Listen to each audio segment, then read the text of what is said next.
Hi, thank you so much for allowing me to come and share my story with you today. I hope it not only inspires you to join us for the relay event in June, but it also gives you hope. When I was 8 years old, I lost my grandfather to lung cancer. In 2008, my dad was diagnosed with a stage 4 lung cancer. Hearing this news made me feel angry, sad, scared, and very discouraged. At first, my dad to me was the same joking and happy dad. Slowly he started to get worse.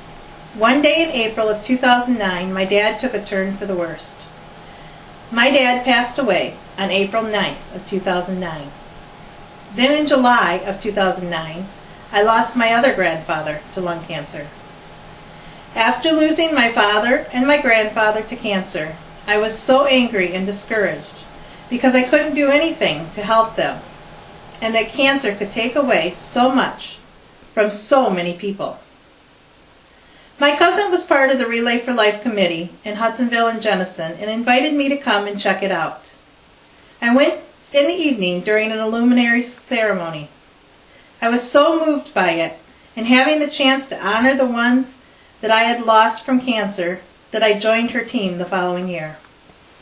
I found a way to help people dealing with cancer as well as honor those I had lost, and I could support research so that maybe one day there will not be any cancer to deal with again. I joined the committee in 2012, and I am here before you today as the chairperson for the Relay for Life of Hudsonville and Jenison 2013.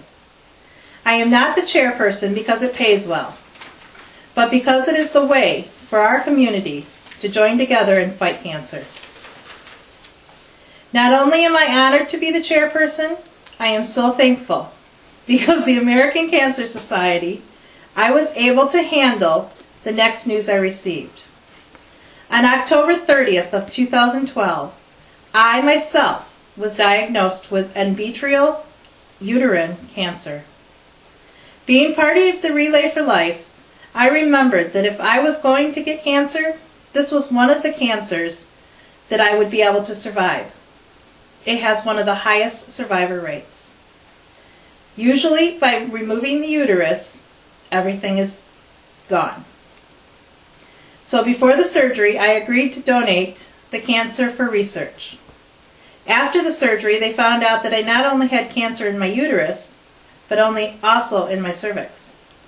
So my cancer was moved from a stage 1 to a stage 2 grade 2 cancer, meaning it was at least in 2 areas and aggressive. I will not lie and say that this has been easy for me, because it hasn't. But I have an amazing support system with my Relay for Life friends, as well as my family and friends that are outside from Relay. I am now starting treatments to get rid of my cancer that I still have, and also to help prevent the cancer from the future. I have elected to join a study to further help the future research for those that have the same cancer as me. This way I will be able to help others as well as helping myself. This was an easy and hard decision.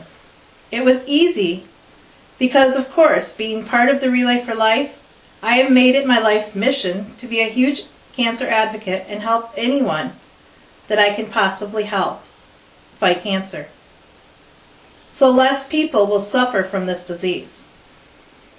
It is hard because if you know me, I like to be in charge. I just gave up all of the control to my doctors. I was elected to have internal radiation. And woohoo! I'm so happy I have finished my radiation. I am now getting ready to continue my series of chemo. I have been elected to have 3 treatments of a 21-day segment. So as of tomorrow, I will be attending my first chemo treatment. Relay for Life has changed my life for the good, and I've been able to be a caregiver and for other cancer patients, have the knowledge of things that will helped me to continue to help in my journey, and I will never give up the fight, not only for myself, but for all of the other people dealing with this awful disease. I relay for you, I relay for me, so that no one has to hear those words, "You have cancer." I am a caregiver, a supporter, a relayer, and now a survivor.